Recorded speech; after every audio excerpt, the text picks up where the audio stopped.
are ready, and here we go. Spawning in the bottom left-hand corner of Solaris, we have our blue Terran player representing his new team, Na'Vi.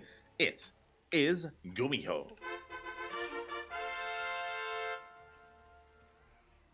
And spawning in the top right-hand corner, we have the red Zerg player representing Mystery Gaming. He just took down Nightmare 2-0. It is SHIN.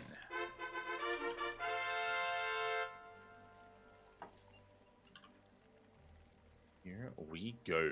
Our ZVT does continue here. That does commence even. And GuMiho going for a low ground Rax. I'm curious if he's going to be going for a 2-Rax Reaper opener, or if he goes for something that he has been a little bit more fond of, which is the special opener of Rax into Factory. But here comes that second SCV, and we should be throwing down that second Rax. There we go. 2-Rax Reaper here from GuMiho. Again, this is a build that Beyond did popularize, Beyond and Maru did perfect it, while Special did create it. This was, of course, 2 years ago. I can't believe it's been that long. 2 years ago, November of 2022 was when Beyond and Maru did whip it out for the first time at DreamHack Atlanta of 2022. And of course, Beyond did refine it throughout the first half of 2023 as well. And now we are here. We have arrived with it being quite meta. You know, every now and then, all players, whether it's Korean Terran or even European Terran, are willing to mix this into their play. Now, the goal of this build, and I'll be honest, I haven't actually seen this in a couple of weeks, so refreshing to see it again. The purpose of this 2-Rax Reaper build is to get across the map, is to contain the Zerg player to 2 bases, to delay the third for as long as possible, and to maybe get a kill on a couple of drones, if at all possible. It isn't necessary, it isn't really expected, but depending on the control of the player, depending on GuMiho, he might be able to find some big offs. Meanwhile, CC on low ground, it is not going to be 3-Rax Reaper. There are different variations. 3-Rax Reaper is just a bigger commitment. But GuMiho just going for 2 Raxes to begin with. First Reaper gets stuck. No! Oh, a big pick off there. Ay, ay, ay. GuMiho, he gets stuck behind the middle line. The question marks are thrown down. And that is disastrous. That is huge, by the way. To lose, don't do it again. To lose the first Reaper is huge. No!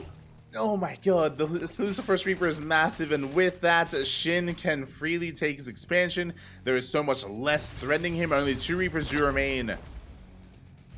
And we're following it up with a 3rd Rax in the main base. GuMiho, interesting. I haven't seen a 3-Rax follow-up in quite some time. So, Beyond used to mix this in quite often, around maybe June, July-ish of last year, as a common follow-up to 2-Rax Reaper. So the purpose of this is that we can go into 4 Raxes if we so chose, but it's going to be 3. It's going to be 3-1-1 setup, an abundance of Marines. We're going to hit a very strong stim timing here, and if SHIN is a little bit too greedy, then GuMiho can catch him off guard and could even punish him quite hard with that bio push. Again, with 3 Raxes, we're going to be hitting with more Marines than normal.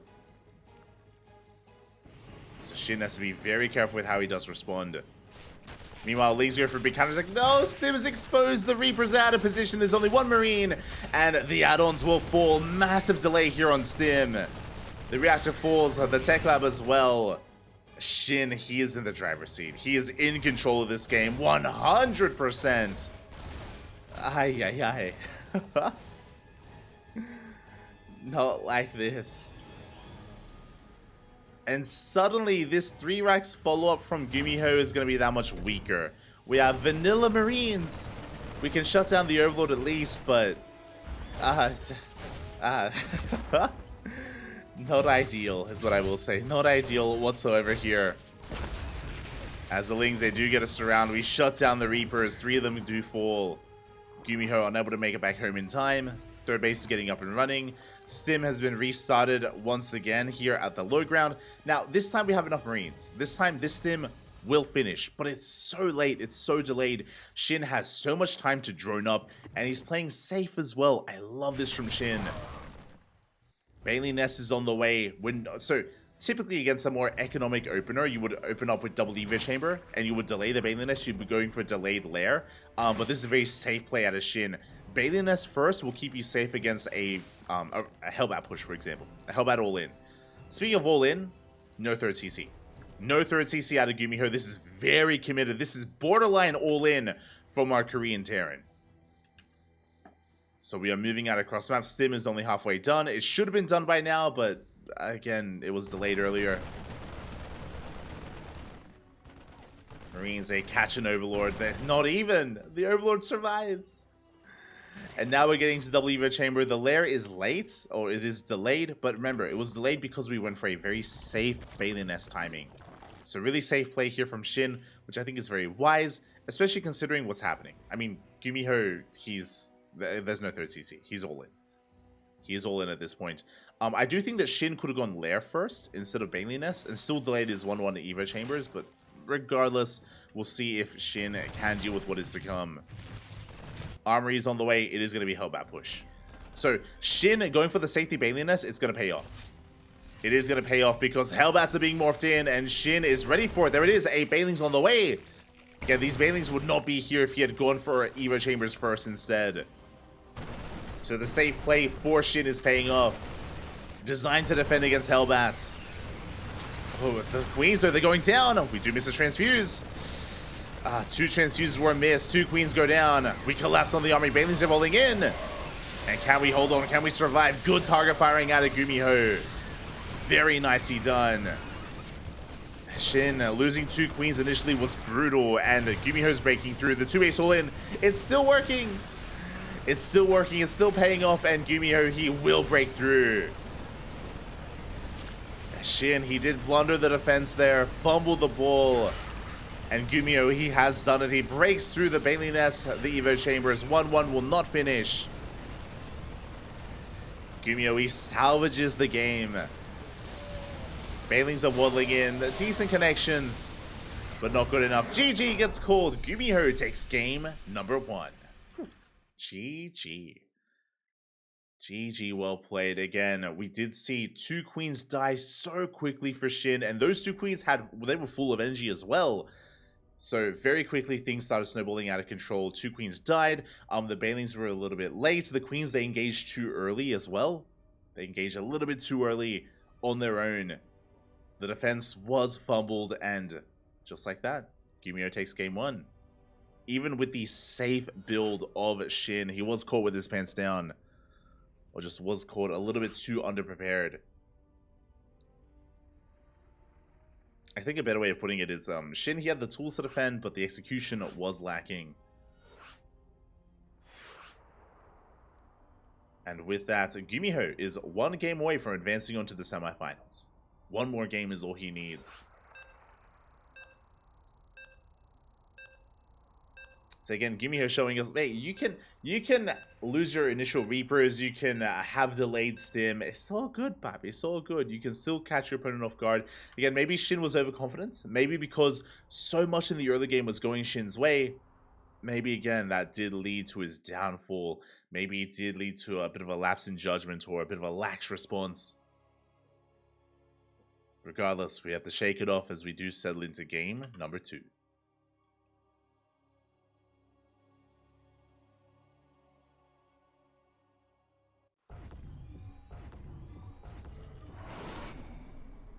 As we do get into that second game, and spawning in the bottom left-hand corner of Alkione, we have our blue Terran player, representing his new team Na'Vi, pulling off that all-in, getting ahead here, leading the series 1-0.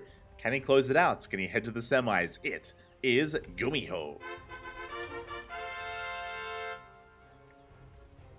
And spawning in the top right-hand corner, we have his opponent. We have the red Zerg player representing Mystery Gaming down in this series. Can he fight back? Can he force the ace match? It is SHIN. Here we go. Hello, Mr. GuMiho. Papi, we are going to keep the aggression up. This is what I love out of GuMiho. This is what is crazy about him, is that he's very unpredictable. I'm sure if you're watching, you're aware, right? GuMiho, he has a reputation of being very creative. He's a very creative Terran player. He's, I would say, the most creative Terran player out there. That last game, going for the 2-axe Reaper into 3-axe all-in, is not something that we've seen for months, I'll be honest, at the competitive level. We haven't seen it for a very long time, so again, maybe caught SHIN a bit off guard. Behind this, we are going for a 3 racks. 3 reps here. 3 racks from GuMiho. Oh, we're good. Hold on. Beautiful. 3 racks out of GuMiho. Very committed, very aggressive, very much so in the face of SHIN. And SHIN, ooh, is not in position. This may just be too much. So what's happening right now, SHIN is going Hatchcat's pool, which is normal, which is fine. But SHIN, he sends both overlords across the map. This should not be happening. This second overlord should move out and then come back to scout this. We need the overlord here over the natural, and it's not here, which means we get a late reaction, a late scout from SHIN. He's pulling the boys against a 3-axe, not like this. Third SCV reveals itself. The boys, they're already being pulled. A bold decision here by SHIN to commit. Does get a surround on some of those SCVs. Or does try to. He's going for the Marines. Good stutter stepping here from GuMiho, but he's running out of room. Does slip away, and he's killing so many drones. His game-ending damage. 8 workers go down. 9, 10, 11 drones. And GuMiho, he is doing it. He is up heavily in economy. SHIN, late scout, late reaction, and a rough reaction against a 3-axe. 11 drones go down. GuMiho, he's up 11 workers. Additional Marines have arrived. Did you get us around? Good cleanup here by SHIN. But SHIN is so behind. The Zerg player is so far behind here. His economy is crippled. It even invested into the spine crawler that didn't really help either. Again, to quickly go over what just happened, the standard thing to do, the typical thing to do here in ZVT is to keep your second overlord to scout initially and then come back and park your overlord outside the natural to keep an eye on something like this, to keep an eye on the SCVs coming in on a bunker rush or on a proxy racks, as we did see. Unfortunately, late scout from SHIN, late reaction. He does get a delay on the CC at least. On top of that, his reaction to pull the boys is what you do against a proxy 2 racks, not necessarily against a proxy 3 racks, because there are so many more Marines. That's why so many drones went down, because SHIN assumed it was 2 axes, but the third SCV revealed itself a little bit too late, and SHIN is in a rough position. Here. Again, GuMiho having the goal, the confidence to expand on location. Marines have map control. We're moving out. SHIN, supply blocks still behind in the economy. And GuMiho, he's crazy. He's going for not just a CC on location, a third CC before factory. Very greedy follow-up. A follow-up that he can get away with. Meanwhile, SHIN, it looks like he's going all in, which I am not opposed to. I think SHIN knows, we all know, that macroing out of this is not possible. It's not possible for SHIN, not after losing so many drones, so he's link flooding. He's going through a big link flood. No gases, no bailing nests, just pure mass link. Here we go, we catch the Marines. Marines are, oh god, being shut down for the most part. They trade well for themselves, but they do get shut down. And here we go, SHIN going for a big counterattack. Back at home, GuMiho doesn't have much to defend. Doesn't have anything, actually. The wall is getting up and running. We have 0 Marines, 0 units for GuMiho. This link counterattack, it could break through. GuMiho being a little bit too greedy, not expecting the link flood. The Marines, they come out just in time.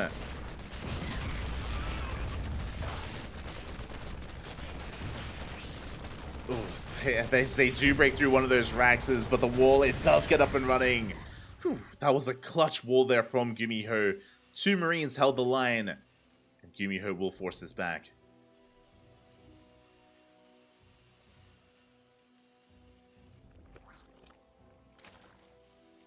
As SHIN back at home throws down the third base. Now, he is redroning, that is true. Now, the problem is that the supply does lie. So SHIN, he is catching up in the drone count. That is true. He's got a third base on the way. But remember, GuMiho's on 3cc. GuMiho's on 3cc. He has triple mules, he has triple SCV production. GuMiho is still ahead economically. And he's working towards those upgrades. +1 on the way. Stim in production as well. We have plenty of Marines to defend. And SHIN, he's transitioning out of this, droning up hard.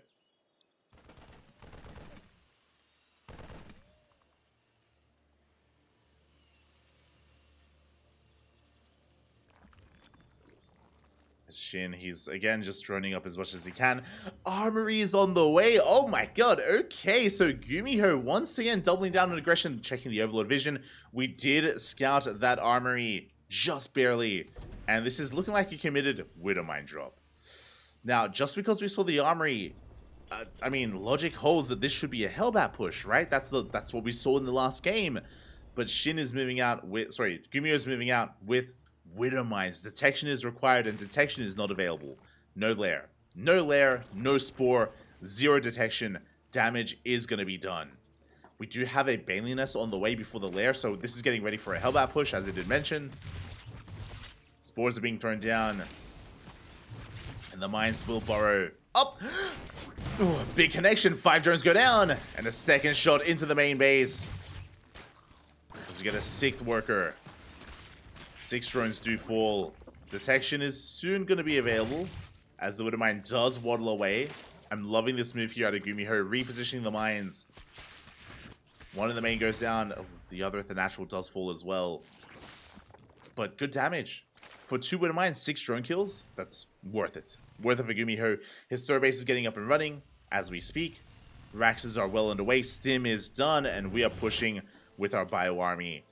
Now, SHIN does have Banelings available, but no Baneling speed. He's got 1-1 on the way, but GuMiho has the upgrade advantage. He has +1, working on +2 as we speak. He is moving out. This push is brutal. How many queens? 6 queens. That's an okay amount for SHIN. It's okay. Not ideal. Here we go. We do Stim on 4. We do diamonds up with the queens. The Banelings! Up! They will not connect, but good target firing here on the Metamax. Very nice cleanup here by SHIN. SHIN, he is coming back. He's pulling himself back into this. Big snipe here on not just 1, 2 Metamax go down. And GuMiho did overextend. He dove far too deep onto creep. Overconfident.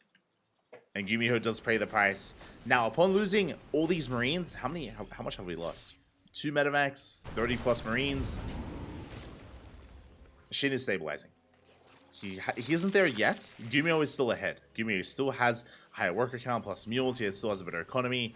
Still has better upgrades. But SHIN is recovering.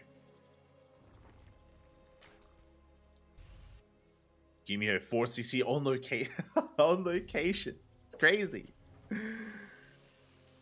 He is on location, catching up on his upgrades with that second eBay. Bold move here by GuMiho. He is moving out. Gonna be meeting up with his Metavax. If it was a 4th base here, then he could shut it down. Catches an overlord. Will deny creep.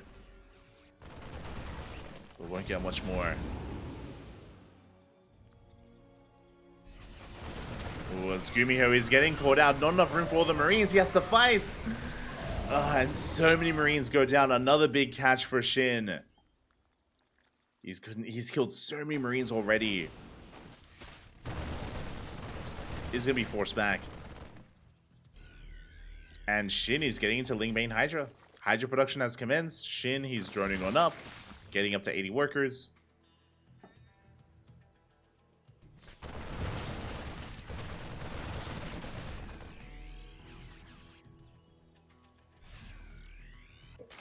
Getting up to 80 workers, working towards the goal base as well, and we're settling into Alcyone. Again, I'm impressed. Very impressed here.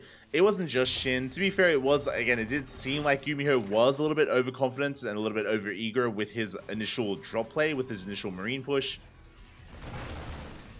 SHIN is not out of the woodworks yet, though. How many Banelings? 10 Banelings! And here comes GuMiho. Catches the Banelings before they can finish. There's 10 Banelings remaining. Good pre-split here out of GuMiho. Hellbats are pushing forward. And SHIN, he was on his road to recovery. He was almost there. The Banelings, they will barely finish. Decent connections. Decent connections on the Marines, but there's just too much bio, too much Marines, too much GuMiho. He breaks through the Lingbane. He's getting on top of the Hydras. Very efficient trade. Every single Hydra goes down. And GuMiho, he has broken the back of SHIN. GG gets called. GuMiho will take the series 2-0. GG. Again, SHIN, he was almost there. He just needed a little bit more time. He was trading well. He was killing Marines, killing medevacs. Just needed a little bit more time there, like an extra minute. Give us a minute, and then maybe SHIN can get his goal base up and running and look to max out. Unfortunately, GuMiho was still just a little bit too far ahead from the early game and still had a massive advantage when it came to his army size and his upgrades. GG, well played.